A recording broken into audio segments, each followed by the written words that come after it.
I know I said I want to step aside from the military for a while and keep my distance, but all the time something's happening and I'm in the middle of it again.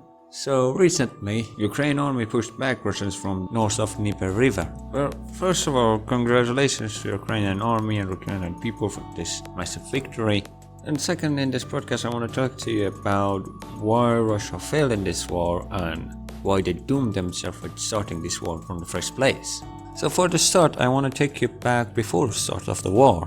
I want to take you back around 7 months back and when Russia started moving his troops around. And allies started broadcasting that Russia may start the war any day from that point. Back then, I called such a movement a donkey move, and I said this war may never come because I didn't believe that Russia was that much idiot to start such a war. So may you have this question why I believe that this is too stupid to be true and Russia will never start the war. Well, I spent years studying about weapons and military tactics, and I already shared some of my opinions about Russian tanks, Russian aircrafts and others in my YouTube. So from my point of view back that time, it was Russia moving around his equipment that they are not made for such a war. And at the top is around 150,000 people. So what I was saying was a no-balanced battlefield. Russia trying to convince war that he wants to attack Ukraine. So he can use this massive propaganda to bring Western allies to a table and start negotiating with each other.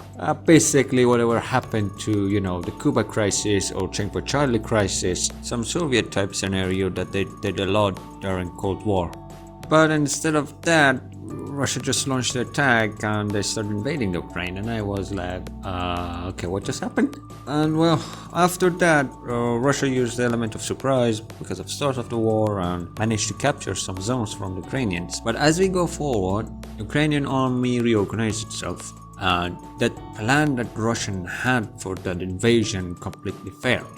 So it all goes back to my word that Russian army cannot handle such a war. Because I said it earlier that Russia only moved around 150,000 people, and this wasn't a match of balance. When you want to strike a country, when you want to start a war, you need a balance between the attacker force and the defensive force. So when you're using element of surprise, you have this chance to break enemy's defense line and destroy their organization. But when you do not have enough manpower, you will not handle the defensive lines. And what's gonna happen is the other side army will reorganize and start attacking your logistical line. So it doesn't matter how far you get inside the enemy territory. By the end of the day, this is the other side army that will reorganize and will attack your forces. And because you do not have enough manpower to create a defensive line, you are doomed to defeat. I know some of you may say that in 2003 war in Iraq, American forces and defensive forces of Iraq did not have any balance, but American managed to defeat Iraqis. So why it happened there but it didn't happen here?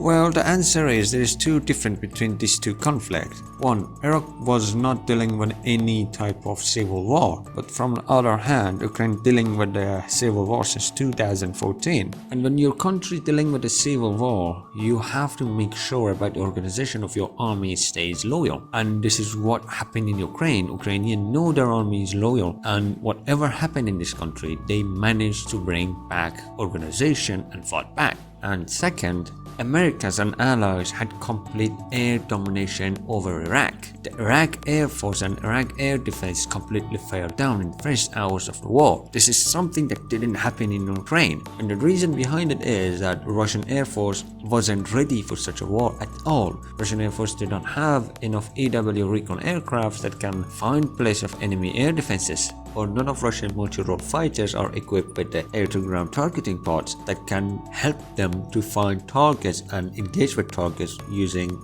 air-to-ground guided weapons. Or Russian Air Force suffers from not having a reliable air-to-air Fox 3 missile, so they fail to destroy Ukrainian Air Force as well. And all of this stuff comes together today, and we see my words that Russian army isn't what they say it is. And it goes worse and worse because as we go forward, Ukrainian will get more and more modern equipment from other countries, for example for the United States, for Britain and others. So it's getting harder and harder every day for Russians. And we know Russia recently started to recruit reserve, and this is the point that tells me that Russia is doomed in this war for good.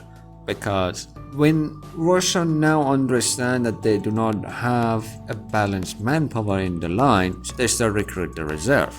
But the problem is they're doing it way late, because when they start the war, Ukraine army and Ukraine government ordered to full mobilization and included the reserve and civilians and also volunteers from other countries. So what's happening is, keep it in mind that Ukraine have full support of Westerns, especially in training. So what's happening now is Ukraine have more than 6-7 months to train its reserves and civilians to send them to the front line, and now they have the higher hand. So what's happening in Russia is Russia now came to this understanding they do not have enough manpower in the front line, they need more. So they start recruiting and they started training them. But because Russia losing the lands, they do not have enough time. So they're gonna deploy them way faster. They will not get enough training. So it's all over again for Russia. Their army isn't ready for such a war. And if they do another mistake and send a reserve not fully trained to the front line, Russia may cause another disaster, and this disaster will be so big that Russia will never recover from it. And what I'm saying is, you putting untrained forces in the front line, that the other side will put fully trained soldiers in it, and we are entering the winter. So basically you have the potential of a massive casualties on your hand. Well, we know that Soviet Union never cared about casualties in the war, but Soviet Union doesn't exist anymore. And we hope that Russian don't be idiot as the Soviet Union. But anyway, is there any possibility for Russians to retake what they lost and change their battlefield?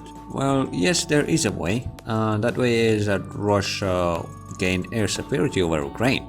And this is something, in my opinion, impossible, because Russia do not face a Western tactic in air defense system. Russia face its own tactic. What I'm saying is that back in the day in Soviet Union, Soviet know that there is no way on earth that their air force can compete against Western air forces. The US Air Force alone had more fighters than Soviet Union and was way more advanced. So Soviet needed a plan to counter US Air Force. What they came up with was a genius move and a disaster at the same time. What Soviet Union did was planning a massive air defense forces in different layers and different ranges, all working together beside of the Air Force to counter US Air Force. And they needed this air defense to be mobile so they can counter America's attack. So if Soviet Air Force fail, they still have their air defense. The air defense can move, they can hide, and only work at the certain times that they needed to work. So this was a genius move, and we see it today in Ukraine. Ukrainian air defense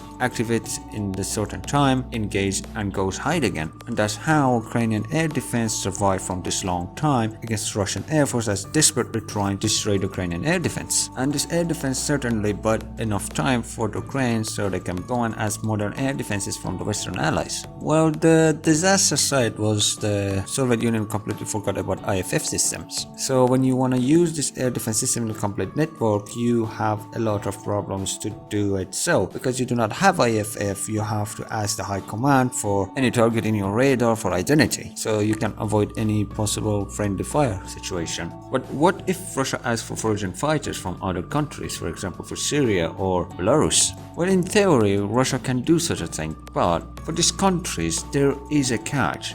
If they do such a thing, they will face embargoes from other countries, because look at this side, the world only have one single superpower, and that's United States. You must understand that, and understand that Eastern Bloc doesn't exist anymore. So these countries like Syria and Belarus can face a lot of embargoes, and if they face such a thing, these countries already have a lot of problems. Syria dealing with a long-term civil war, and Belarus dealing with a lot of internal problems. So they will have fear of facing a lot of embargoes, and these embargoes can destroy their economy. And these countries do not have such economy like Russia. Even Russia now facing a lot of embargoes, and they are suffering from the economic problems. So it's going to be a lot hard for these countries. So they will avoid any direct involvement in this conflict. So the only remaining threat is from the countries that are already facing embargoes. I mean Iran and North Korea.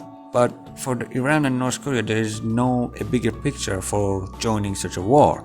except Russia give them something. And for as a fact, Russia do not have such a big thing they can offer to these countries to get their support in this war. So the only thing Russia can do is just do a small favor and ask for a small favor in return. For example, asking for artillery shares from North Korea or buying UAVs from Iran. So for now, there will not be a massive change in favor of Russia in the front line. Well, I hope by end of the day, Ukraine and Russia came up with a plan to end this conflict as soon as possible. Well, time to go. Hope you all have a nice day.